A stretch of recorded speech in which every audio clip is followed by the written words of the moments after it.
গল্পের সুর চ্যানেলে সবাইকে স্বাগত জানাচ্ছি।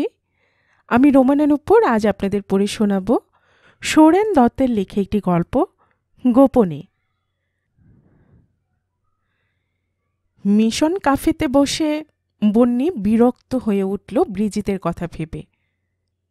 এক কাপ কফি নিয়ে কতক্ষণই বা এখানে বসা যায়, অথচ বাড়তি সবকিছু অর্ডার দেওয়ার উপায়ও নেই ওর এখন। বন্যি আরেকবার ওর ভ্যানিটি ব্যাগের চেন টানল। দুটি চোখ এবং ওর হাতের 10টি আঙ্গুল তন্ন তন্ন করে কি যেন খুঁজে ফিরল, কিন্তু এবারও ব্যর্থ হলো আগের বারের মতো। এরকম দুরবস্থায় ও পড়েনি কোনো দিন এর আগে। আগে সবসময় ব্যাগ ভর্তি টাকা থাকত ওর, কিন্তু কদিন থেকে ও দেখছে এখানে ওর চাহিদা যেন কমে আসছে একটু একটু করে। আর ব্রিজিতও ওকে যেন আগের মতো আর আমল দিতে চাইছে না। বন্যি নিজের থেকে না বললে সে এখানে আর আসতে চায় না আজকাল আর।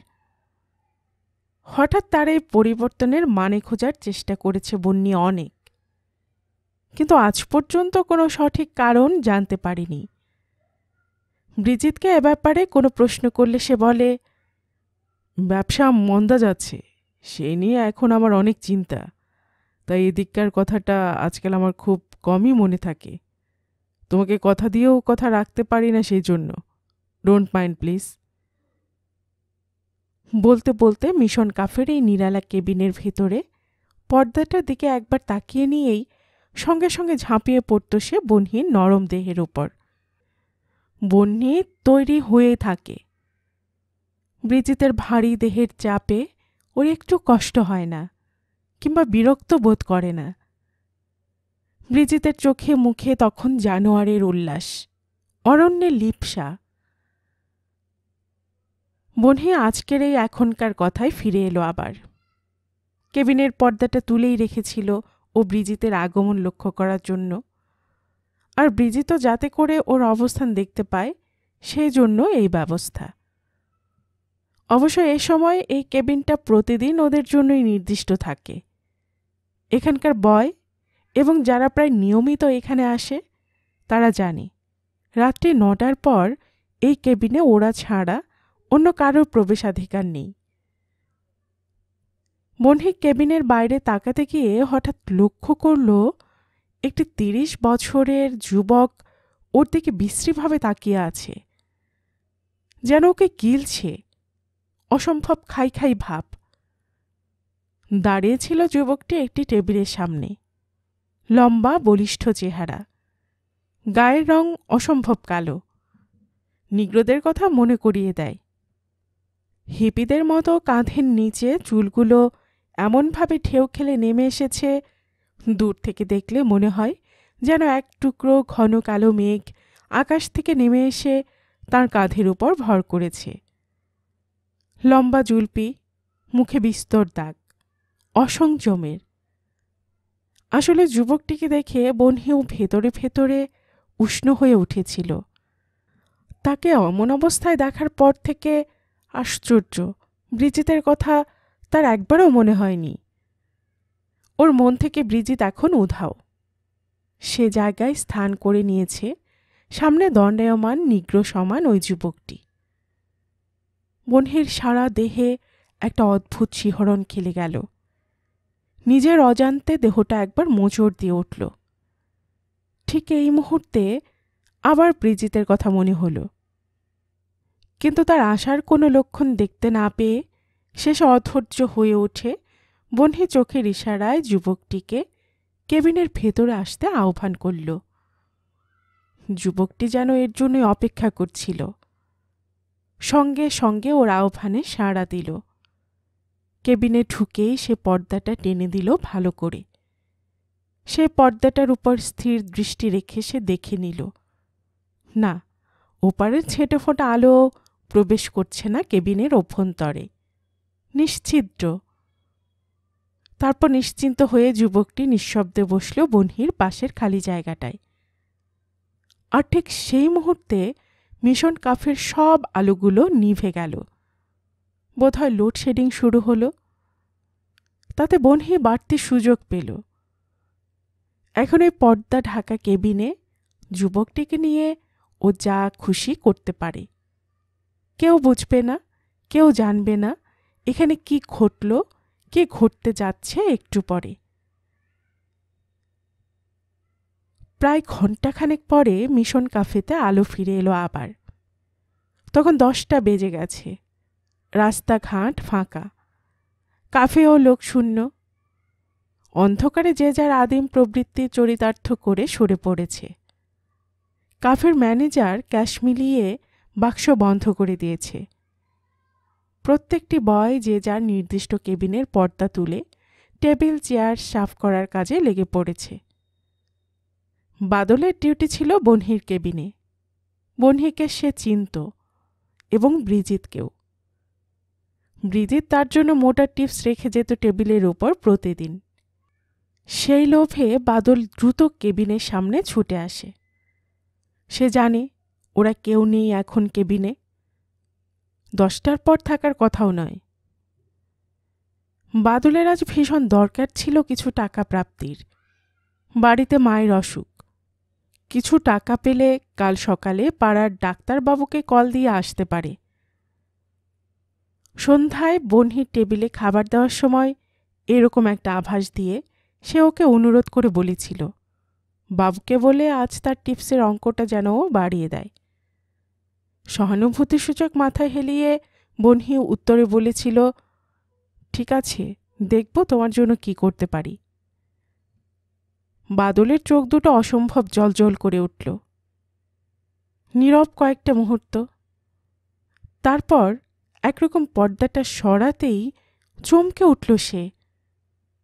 ব্রিজিত নেই, কিন্তু বনহি ওভাবে কেন? প্রথমে সে ভাবল বনহি বোধহয় আজ অতিরিক্ত পরিশ্রম এবং মাত্রাতিরিক্ত হুইস্কি পান করার দরুন ঘুমিয়ে পড়েছে, আর ঘুমন্ত বনহিকে তুলে নেওয়ার জন্য বোধহয় ট্যাক্সি ডাকতে গিয়েছে ব্রিজিত। বাদলের পরের ভাবনা টেবিলের উপর চোখ রাখা। টেবিল ফাঁকা, কোনো টিপস নেই। তার বুকটা ধক করে উঠল। কালও মাকে কোনো ডাক্তার দেখানো যাবে না কথাটা ভেবে। পরক্ষণে সামলে নিয়ে সে প্রথমে অস্ফুটে, পরে জোরে শব্দ করে ডাকল, মেম সাহেব, মেম সাহেব। তাতেও বনহির জেগে ওঠার কোনো লক্ষণ দেখা গেল না। ভীষণ ভয় পেল বাদল। তবে তাকে কি বনহি? কাছে গিয়ে ভালো করে তাকাতে গিয়ে সে দেখল তার বেশবাস অবিন্যস্ত। শাড়িটা হাঁটুর অনেক উঁচু পর্যন্ত তোলা। ব্লাউজটা টেবিলের নিচে পড়ে রয়েছে। ব্রাহীন বুক, ধবধবে সাদা বুকের দুটি সুউচ্চ পাহাড়ে যেন খানিক আগে ঝড়ের তাণ্ডবলীলা অনুষ্ঠিত হয়ে গেছে। ঘটনার আকস্মিকতায় কিং কর্তব্য বিমূঢ়ের মতো অনেকক্ষণ স্থির হয়ে দাঁড়িয়ে রইল সে। চিৎকার করে কাফের অন্য বয়দের ডাকবে সে হুঁশও তখন ছিল না তার। নীরবে সে এই অস্বাভাবিক দৃশ্যগুলো দেখতে থাকল ফ্যালফ্যাল করে তাকিয়ে। দৃশ্যগুলো প্রথমে গাঢ়, তারপর ফিকে, শেষে জলের মতো স্বচ্ছ হয়ে গেল। আর একদিনের এক অদ্ভুত দৃশ্যের কথা মনে করতে চেষ্টা করল বাদল। পাতলা কুয়াশার পর্দা ঠেলে সেই দৃশ্যটা যেন আস্তে আস্তে ভেসে আসছে তার চোখের সামনে। পর্দা সরিয়ে সে তখন খাবারের প্লেট এবং শ্যাম্পেনের বোতল হাতে কেবিনে ঢুকে টেবিলের উপর রাখছিল। সেই সময় সে দৃশ্যটা প্রথম দেখতে পায়। ব্রিজিতের একটা হাত তখন বনহির ব্লাউজে।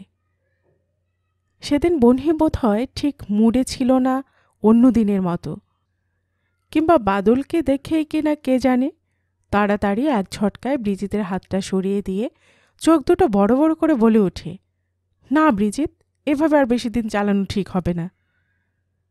কেন? শ্যামল বোধহয় আমাদের ব্যাপারটা জেনে গেছে। কি করে বুঝলে?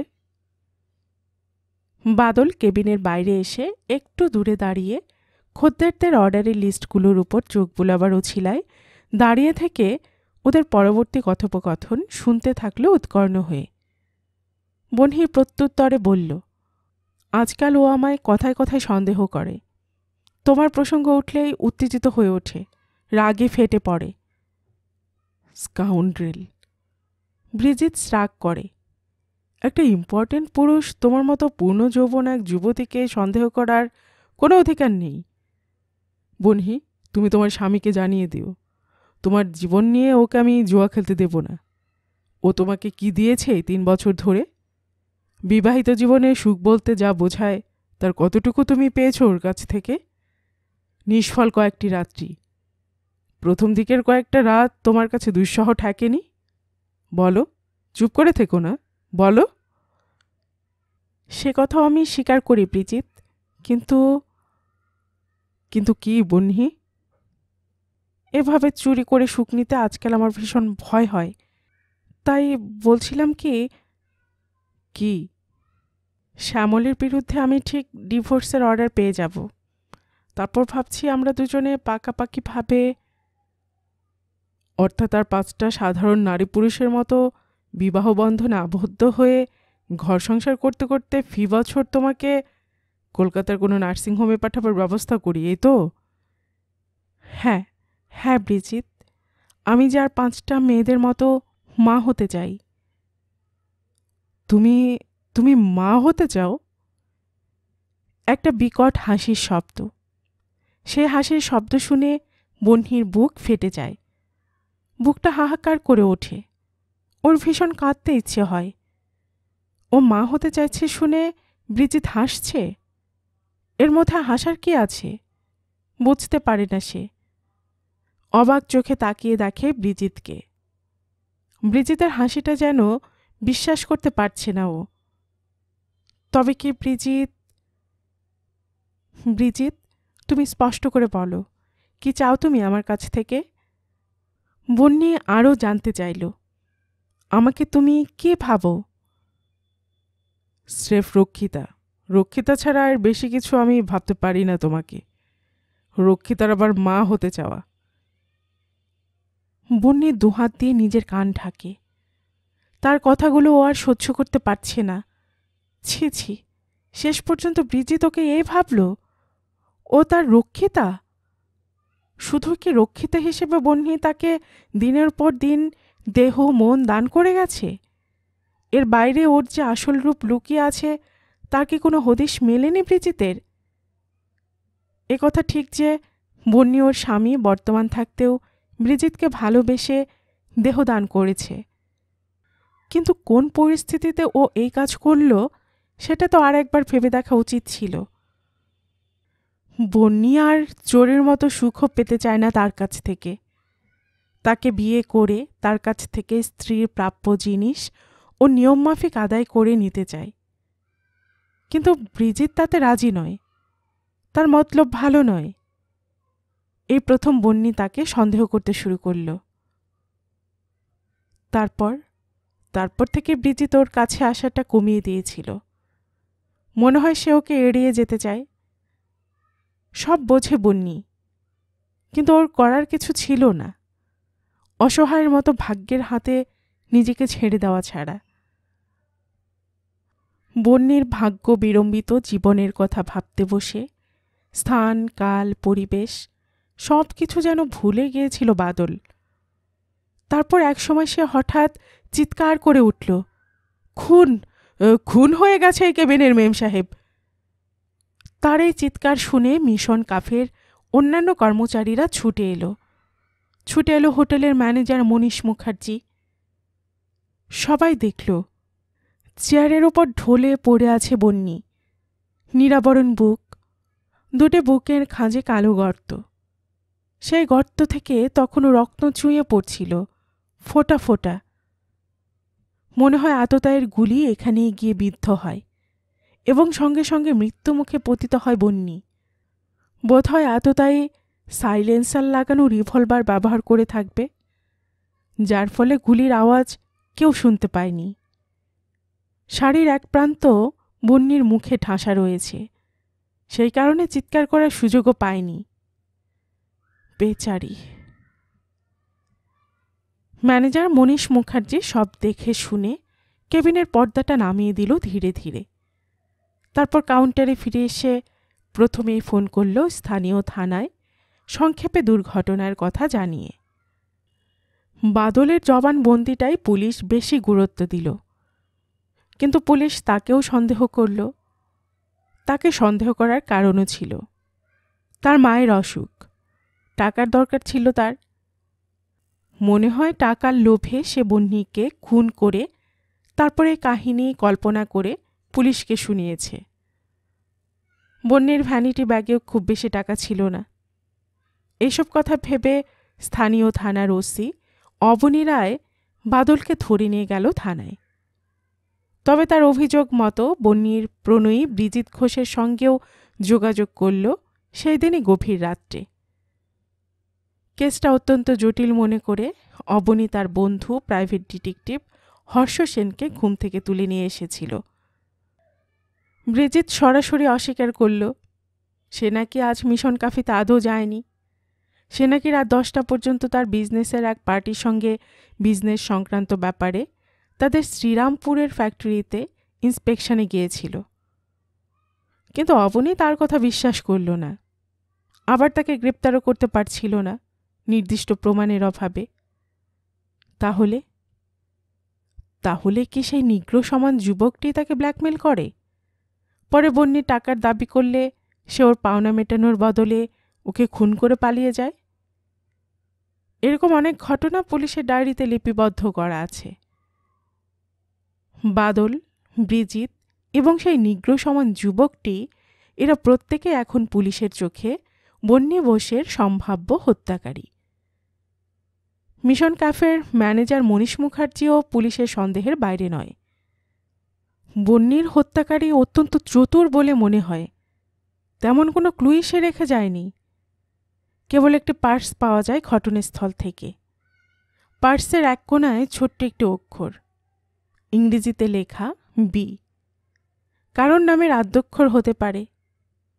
সেই যুবকটি যদি বন্যীর হত্যাকারী হয় তাহলে তার নামের প্রথম অক্ষরও নিশ্চয়ই বি দিয়ে। সেই পার্সটা ফরেন্সিক ল্যাবরেটরিতে পাঠানো হয়েছে, তার উপর কার হাতের ছাপ আছে তা জানার জন্য। বন্যীর পোস্টমর্টেম রিপোর্টের জন্য পুলিশ অপেক্ষা করছিল। মিশন ক্যাফের বাইরে ভেতরে সাদা পোশাকে পুলিশ মোতায়েন ছিল গতকালের ঘটনার পর থেকেই। পুলিশের অনুমান প্রবাদ মতো হত্যাকারী ঘটনাস্থলে একবার না একবার ঠিক ফিরে আসবেই, এবং এলো সে শেষ পর্যন্ত পরের দিনই সন্ধ্যায়। ওসি অবনী রায়ের ধারণা অন্তত তাই। সেই কালো কুচকুচে নিগ্রোর মতো দেখতে যুবকটি এলো মিশন কাফের ম্যানেজার মনীষ মুখার্জির কাছে। গতকাল বন্যীর মৃতদেহের কাছে পাওয়া সেই পার্সটা নাকি তারই, এবং সেটার খোঁজেই সে এলো। পুলিশ ওত পেতে বসেছিল। সঙ্গে সঙ্গে তাকে গ্রেপ্তার করে থানায় নিয়ে আসা হলো। হর্ষ সেনও থানায় উপস্থিত ছিল তখন। তার উপরই ভার পড়ল যুবকটির পেট থেকে কথা টেনে বার করার। যুবকটির নাম বার্নার্ড, যাতে ক্রিশ্চিয়ান। হর্ষর জেরার উত্তরে সে যা বলল তা এই রকম: বন্যী যে খুন হয়েছে সে কিছুই জানে না। এখানে এসেই সে নাকি প্রথম শুনল যে বন্যী খুন হয়েছে। তবে একথা বার্নার্ড অকপটে স্বীকার করল যে গতকাল সন্ধ্যায় মিশন কাফে লোডশেডিং শুরু হওয়ার একটু পরেই সেই অভিশপ্ত কেবিনে বন্যীর উপর সে অত্যাচার করে, এবং সেটা সে করে বন্যীর সম্মতিতেই।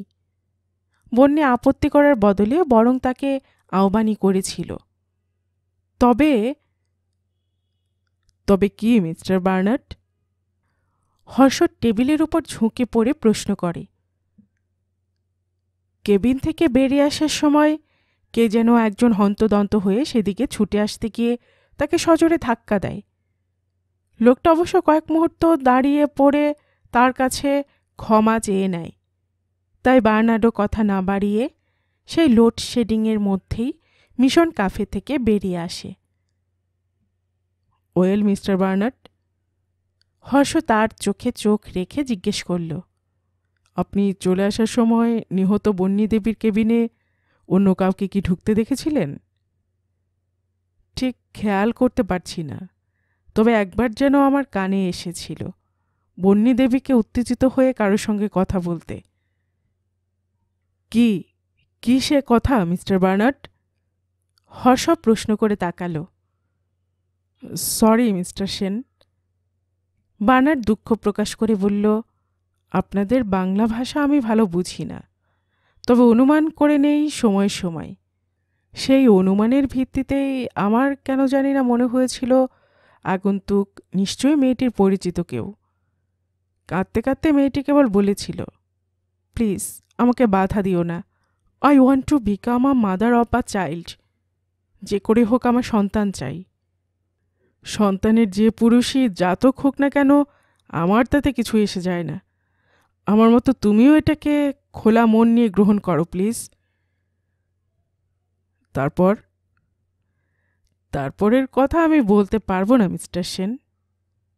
বার্নার্ড বলে, কারণ বন্যির সঙ্গে ওইসব করার পর আমার তখন ভীষণ ক্লান্ত লাগছিল, তাই তাড়াতাড়ি ওখান থেকে পালিয়ে এলাম।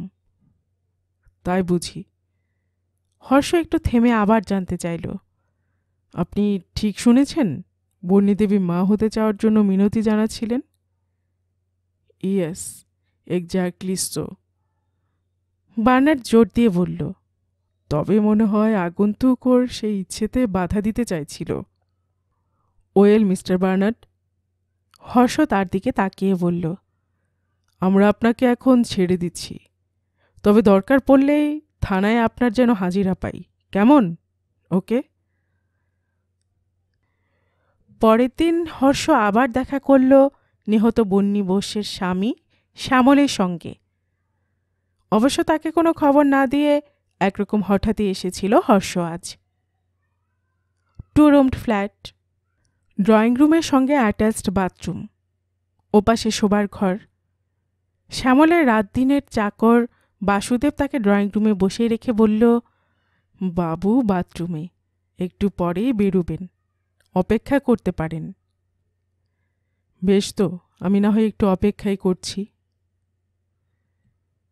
সেই টেবিল, সেই সব সেক্স ফ্যাশন পত্রিকার পাহাড়, বেশিরভাগ পত্রিকাই হোমোসেক্সের। তাহলে শ্যামল কি বিকৃত যৌবনে ভুগছে?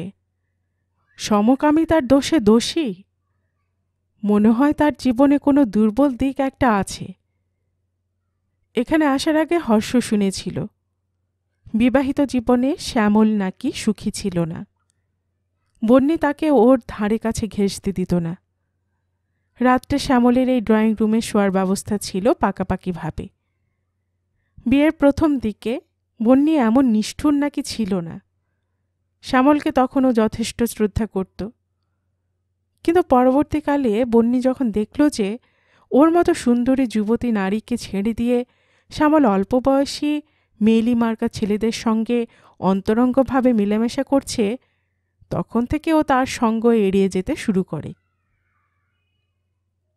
হর্ষ গভীরভাবে কে যেন চিন্তা করছিল। এক সময় হঠাৎ বাথরুমে দরজা খোলার শব্দ শুনে সে তাড়াতাড়ি চোখ তুলে তাকালো সেদিকে। বাথরুম থেকে বেরিয়ে আসছিল শ্যামল। হর্ষকে সে দেখতে পায়নি, তার পরনে কেবল জাঙ্গিয়া। হর্ষ যেখানে বসেছিল সেখান থেকে বাথরুমের ভেতরটায় স্পষ্ট দেখা যায়। শ্যামল সেখান থেকে বেরিয়ে আসতেই হর্ষ দ্রুত সেদিকে তাকাতে গিয়ে চমকে উঠল। বাথরুমের ভেতরে একটি কিশোর। হর্ষকে হঠাৎ ড্রয়িং রুমে দেখতে পেয়ে শ্যামল ভীষণ লজ্জা পেল। তাড়াতাড়ি নিজের পোশাক পরিবর্তন করার জন্য পাশের ঘরে গিয়ে ঢুকল। অপশ্রিয়মান শ্যামলের দিকে তাকিয়ে হর্ষর কেন জানি মনে হলো এজন্যই অল্প বয়সের কিশোরদের ভিড় বেশি। এইসব কথা চিন্তা করতে করতে হঠাৎ একটা সম্ভাবনার কথা মনে পড়ে গেল হর্ষর। বন্যী নিশ্চয়ই ওর স্বামীর সঙ্গে কার্যত ত্যাগ করে তারই বন্ধু ব্রিজিতের সঙ্গে মিলনে লিপ্ত হতো দুটি কারণে। এক হলো দাম্পত্য জীবনে স্বামীর কাছ থেকে প্রতারিত হয়ে ও প্রতিশোধ নিতে চেয়েছিল অন্য পুরুষের কাছে ওর দেহের নৈবেদ্য সাজিয়ে। এবং দ্বিতীয় কারণ হল প্রত্যেক নারীর মধ্যেই মা হওয়ার চিরন্তন বাসনা থাকে। বন্যির ক্ষেত্রে তার ব্যতিক্রম হয়নি নিশ্চয়ই। কিন্তু এখন কথা হচ্ছে কে কে এই আগন্তুক? সে যেই হোক না কেন, নিশ্চয় বন্যির অতি আপনজন সে। এই পর্যন্ত যেটুকু সংবাদ সে সংগ্রহ করতে পেরেছে তার থেকে এটা ধারণা করে নেওয়া যেতে পারে ব্রিজিত এবং শ্যামলী ওর অতি আপনজন ছিল, এবং এসব কথা বন্যি কেবল তাদেরই বলতে পারে, আর কাউকে নয়। হর্ষ খবর নিয়ে আরও জেনেছে শ্যামলকে ছাড়া আরেকটি পুরুষের সঙ্গেই একান্ত ঘনিষ্ঠভাবে মেলামেশা করত। সে পুরুষ ব্রিজিত। তাই বন্যিকে বহু পুরুষ ভোগ্যা বলে দোষী করা যায় না। তাহলে ততক্ষণে কিছুটা ধাতস্থ হয়ে এসে সামনের চেয়ারে এসে বসেছিল শ্যামল। হর্ষ আঁত পোড়া সিগারেট অ্যাস্ট্রেতে গুজে দিয়ে তার দিকে তাকালো অতপর। মিস্টার বোস? তারও খানিক পরে হর্ষ শুধালো, কিছু যদি মনে না করেন তো একটা কথা জিজ্ঞেস করব? স্বচ্ছন্দে। বেশ। হর্ষ এবার ভূমিকা না করে প্রশ্ন করল, আপনাদের বিবাহিত জীবন কি খুব সুখের ছিল? আমি যা শুনেছি তা কি ঠিক? শ্যামল চুপ করে রইল, মাথা নিচু করে। হর্ষ নিজের থেকে আবার জিজ্ঞেস করল, কই জবাব দিন। আমার আবার বলার কি আছে বলুন। শ্যামল এবার মুখ খুলল, আপনি ঠিকই শুনেছেন, কিন্তু এ কথা আপনি শুনেছেন কি যে নিহত হওয়ার সময় আপনার স্ত্রী সন্তান সম্ভবা ছিলেন? পোস্টমর্টেমের রিপোর্ট তাই বলেছে। বাস্টার্ড! স্ট্রাক করল শ্যামল। ওসব মেয়ের মৃত্যু হওয়ায় ঠিক হয়েছে। আপনি বলতে পারলেন এ কথা? হ্যাঁ, আমি খুব ভেবেচিন্তে কথাটা বলেছি মিস্টার সেন। শ্যামল খুব মনোযোগ দিয়ে বলল, ওরকম ভ্রষ্টা স্ত্রী আমার কাছে বেঁচে থাকা না থাকা দুই সমান। তারপর সে একটা সিগারেট ধরালো একটা সুদৃশ্য লাইটার সহযোগে। হর্ষ সেই লাইটারটার দিকে তাকিয়ে বলল, বাহ, খুব সুন্দর লাইটার তো। ইম্পোর্টেড। শ্যামল প্রত্যুত্তরে বলল, চাই নাকি? একটু ইতস্তত করে হর্ষ বলল, চিরদিনের জন্য নয়, এটা এখন নিচ্ছি। স্মাগলারদের আড্ডা আমার জানা আছে। ঠিক এর মতো আরেকটা পেলে আমি ফেরত দিয়ে যাব আপনারটা। লাইটারটার দিকে হাত বাড়িয়ে শ্যামলের কাছ থেকে নিয়েই হর্ষ উঠে দাঁড়ালো। আজ চলি, পরে আবার দেখা হবে। তারপর হর্ষ সোজা চলে এলো থানায়। অ্যাটাচি কেসে অতি সাবধানে রাখা শ্যামলা সেই লাইটারটা বের করে মেলে ধরল সে ওসি অবনী রায়ের সম্মুখে। সেদিকে তাকিয়ে অবনী জিজ্ঞেস করল, স্মাগলিং গুডস তুমি কবে থেকে সংগ্রহ করতে শুরু করলে? কোনো রহস্য আছে এর মধ্যে? তোমার অনুমান মিথ্যে নয় বন্ধু। হর্ষ তেমনি রহস্যময় হেসে বলল, এই লাইটারের মধ্যেই বন্যী বোসের খুনের রহস্য লুকিয়ে আছে। তার মানে? চমকে উঠল অবনী। ধীরে বন্ধু, ধীরে। খুব আস্তে এবং সহজ ভঙ্গিতে জরুরি কথাটা সেরে নিতে হর্ষ বলল, এবার কাজের কথায় আসা যাক। একটু থেমে সে আবার বলল, তোমাকে এক্ষুনি একটা কাজ করতে হবে অবনী। এক্ষুনি একবার ফিঙ্গারপ্রিন্ট বিশেষজ্ঞকে ডেকে এই লাইটারটা পরীক্ষা করার ব্যবস্থা করো।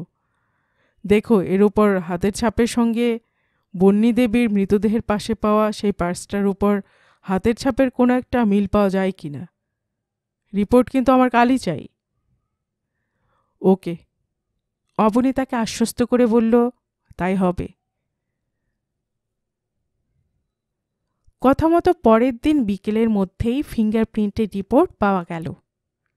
রিপোর্টে জানা গেল শ্যামলের লাইটারের উপর হাতের ছাপের হুবহু মিল রয়েছে, অর্থাৎ দুটি ছাপ একই ব্যক্তির হাতের, এবং সেই ব্যক্তিটি হল শ্যামল, নিহত বন্যীদেবের স্বামী শ্যামল বোস। অতএব হর্ষর নির্দেশে শ্যামলকে গ্রেপ্তার করে নিয়ে আসা হলো থানায় সেই দিনই সন্ধ্যায়, বন্যী দেবীকে হত্যা করার অপরাধে। শ্যামল প্রথমে তার অপরাধ অস্বীকার করল না। আমি আমি কেন আমার স্ত্রীকে হত্যা করতে যাব? নিজের স্ত্রীকে কেউ কি খুন করে? হ্যাঁ, করে। হর্ষর এবার অন্য মূর্তি, তার দু চোখে ভ্রুকুটি। তীক্ষ্ণ গলায় সে বলে, কথায় কথায় আপনি বলেছিলেন ওরকম ভ্রষ্টা স্ত্রী আমার কাছে বেঁচে থাকা না থাকা দুই সমান। তার মানে এই অর্থ দাঁড়ায় নাকি যে স্ত্রী আপনার বন্ধুর প্রতি আসক্তা, যার ওরসে বন্যী দেবী সন্তান সম্ভাবা ছিলেন, সেই ভ্রষ্টা স্ত্রীর জীবিত থাকাটা আপনি সহ্য করতে পারছিলেন না? তাই আপনি শেষ পর্যন্ত ঠিক করে ফেললেন বন্যী দেবীকে সরিয়ে ফেলবেন, এবং করলেনও। তাকে আপনি গুলি করে। না না। হ্যাঁ, ঠিক ঠিক মিস্টার বোস। ধমকের সুরে হর্ষ বলল, আপনি ধরা পড়ে গেছেন, স্বীকার করে নিন এবার। কিন্তু আমি যে বন্যীকে খুন করেছি তার কি প্রমাণ আছে? প্রমাণ? হর্ষ ফিঙ্গারপ্রিন্টের রিপোর্টগুলো মেলে ধরল শ্যামলের সামনে। নিহত বন্যী দেবীর মৃতদেহের পাশ থেকে পাওয়া সেই পার্টস এবং আপনার দেওয়া লাইটারের উপর হাতের ছাপগুলোর মধ্যে যথেষ্ট মিল পাওয়া গেছে। শুনেছি সেই পার্সটা তো বার্নার্ডের, যে বন্যীকে সেদিন। সে প্রসঙ্গেও আমি আসছি বলে হর্ষ আরও বলল, আমাদের কাছে বার্নার্ড স্বীকার করেছে তার সেই পার্সটা খোয়া যায় মিশন কাফের এক আগন্তুকের সঙ্গে সংঘর্ষের সময়। সে আগন্তুক হচ্ছেন আপনি। তার সঙ্গে ধাক্কা আপনি ইচ্ছে করেই লাগিয়েছিলেন, সুযোগ মতো তার পকেট থেকে এমন কোনো উল্লেখযোগ্য বস্তু বের করে নিয়ে নিহত বন্যী দেবীর মৃতদেহের পাশে ফেলে রাখবেন, যাতে করে পুলিশ তাকেই সন্দেহ করে। এবং হলোও তাই। কিন্তু আপনি জানতেন না আপনার সেই ঘৃণ্য কাজের ফাঁকে আপনারই অজান্তে নিজের হাতের ছাপ ফেলে রেখেছিলেন সেই অপহৃত পার্সটার উপর। তা না হয় হলো। শ্যামল শেষবারের মতো চেষ্টা করল নিজেকে বাঁচানোর জন্য। বন্যীকে খুন করার এটাই কি খুব জোরালো প্রমাণ? না। তাহলে শুনুন, আরও আছে। আবার হর্ষ বলল, ক্যালকাটা ইলেকট্রিক অফিস থেকে খবর নিয়ে জেনেছি মিশন কাফেতে সেদিন লোডশেডিং শুরু হওয়ার একটু আগে আপনি সেখানে ফোন করে জানতে চান সেখানে সেদিন লোডশেডিং হওয়ার কোনো চান্স আছে কিনা। এখন বলুন, কেন আপনার অমন অদ্ভুত কৌতূহল হলো? এমনি জানতে চাইলাম। না, এমনিতে কেউ জানতে চায় না কোথায় কখন লোডশেডিং হচ্ছে। তাছাড়া বেছে বেছে মিশন কাফের কথাই বা আপনার মনে হতে যাবে কেন? আসলে আপনি জানতেন সেই সময় বন্যী দেবী আপনার বন্ধু। ব্রিজিতের দিকে সামান্য সময় একটু তাকিয়ে পরে শ্যামলের দিকে আবার ফিরে, মিস্টার ঘোষের সঙ্গে অসামাজিক মিলনে লিপ্ত মিশন কাফের সেই অভিশপ্ত কেবিনে। তা ইলেকট্রিক সাপ্লাই অফিস থেকে লোডশেডিং হচ্ছে খবরটা পেয়েই আপনি স্থির করে ফেলেন সেই অন্ধকারে সুযোগ নিতে হবে। আলো ফিরে আসার আগেই বন্যী দেবীকে সরিয়ে ফেলতে হবে। বলুন, আমি ঠিক বলছি কিনা? এই পর্যন্ত বলে হর্ষ তাকিয়ে রইল শ্যামলের দিকে। হ্যাঁ হ্যাঁ, আমি স্বীকার করছি সব। শ্যামলের সব দৃঢ়তা এবার ভেঙে রেণু রেণু হয়ে গুড়িয়ে পড়ল। তার জ্বলন্ত দৃষ্টি এবার গিয়ে পড়ল ব্রিজিতের ওপর। হ্যাঁ, ওই শয়তান ব্রিজিতই আমাকে নিয়ে এমন নিষ্ঠুর কাজ করাতে বাধ্য করল। খোলা মন নিয়ে তার সঙ্গে আমি ওর আলাপ করে দিয়েছিলাম, কিন্তু ব্রিজিতই আমার সঙ্গে বিশ্বাসঘাতকতা করল। আমার দৈহিক দুর্বলতার সুযোগ নিয়ে ও আমার সর্বনাশ করল, আমার স্ত্রীর সতীত্ব নষ্ট করল। ওকে আমি ক্ষমা করতে পারবো না। ওকে আমি। কথার মাঝে থেমে হঠাৎ একটি অদ্ভুত কাজ করতে যায় শ্যামল। পকেট থেকে সাইলেন্সার লাগানো রিভলভার বের করে ব্রিজিতকে লক্ষ্য করে পজিশন নিতে যায়। আর ঠিক সেই মুহূর্তে হর্ষ তার উপর ঝাঁপিয়ে পড়ল। সে প্রস্তুত হয়েছিল, এরকম একটা কিছু যে ঘটবে তা সে আগে জানত। যাই হোক, শ্যামলের হাত থেকে রিভলভারটা ছিনিয়ে হর্ষ ভালো করে পরীক্ষা করতে গিয়ে বুঝল এটা .45 ক্যালিবারের রিভলভার এবং বন্নিকেও এই রিভলভার দিয়েই হত্যা করা হয়েছিল। গল্পের সুর চ্যানেলে এতক্ষণ আপনারা শুনছিলেন সোরেন দত্তের লেখে একটি রহস্য গল্প গোপনে। আর এতক্ষণ গল্প পাঠিয়ে আমি আপনাদের সাথে ছিলাম রোমানা নূপুর। আপনারা যারা গল্পের সুর চ্যানেলের গল্প নতুন শুনছেন, আপনাদের সুবিধার্থে একটি বিনীত অনুরোধ, যদি আপনারা আরও এমন গল্প শুনতে চান তবে নিচে সাবস্ক্রাইব বাটনে একটি ক্লিক করে রাখুন ও একটি লাইক করে রাখুন। এতে এই চ্যানেলের ভিডিওগুলি খুঁজে পেতে আপনাদের সুবিধা হবে। আর পাশে থাকা বেল বাটনটি চেপে রাখুন, যাতে নতুন কোনো গল্প দেওয়ার সাথে সাথেই আপনাদের কাছে নোটিফিকেশন চলে যায়। সবসময় সবাই খুব ভালো থাকুন, সুস্থ থাকুন, আনন্দে থাকুন, এই প্রার্থনা রইল।